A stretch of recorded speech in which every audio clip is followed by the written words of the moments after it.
Hello, नमस्कार everyone. जैसा कि अपने को पता है, हम साइक्लोट्रॉन का अध्ययन कर रहे थे। लास्ट क्लास में हमने न्यूक्लियर फिजिक्स का एक जो अपना इम्पोर्टेंट टॉपिक होता है साइक्लोट्रॉन, उसका बनावट और कार्यविधि का अध्ययन किया है।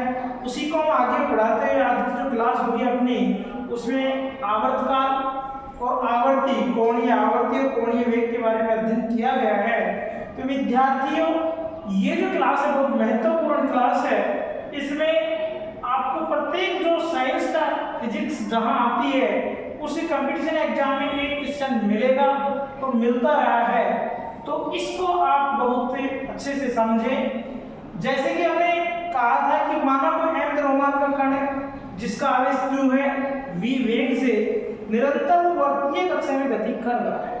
तो वर्तीय कक्षा में गति करने के कारण उस पर एक बल कार्य करता है जिसे हमने अभिकेंद्रीय बल के नाम से जाना था, और जिसका सूत्र होता है कि बल जिस पर लगने वाला बल F बराबर mv²/r होता है। उसके बाद हमने कहा था कि यह अभिकेंद्रीय बल चुंबकीय बल के कारण उत्पन्न होता है।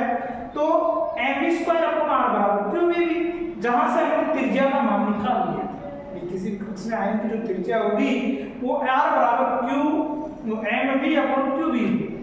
उसके बाद में हम जानते हैं कि कोणीय वेग ओमेगा बराबर v/r होता है, जहां r समीकरण 2 से हम मान रख सकते हैं, r बराबर mv/qv।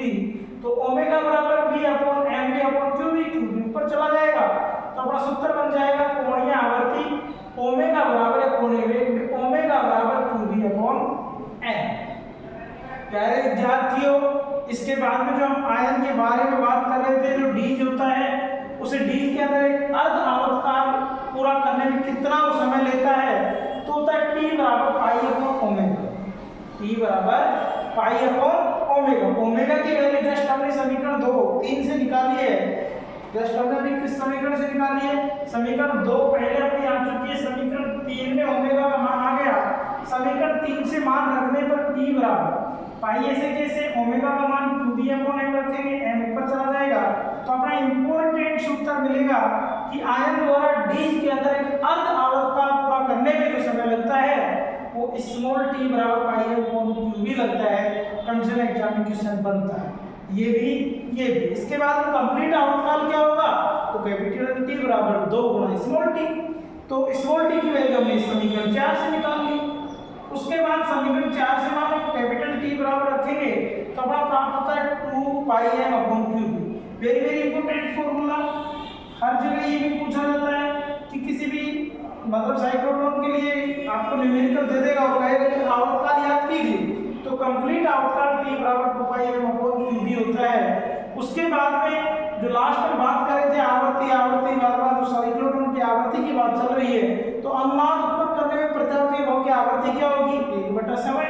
तो v बराबर 1/t। t का मान समीकरण नंबर 5 से भी निकाला है, ये मान हम यहाँ रख देंगे।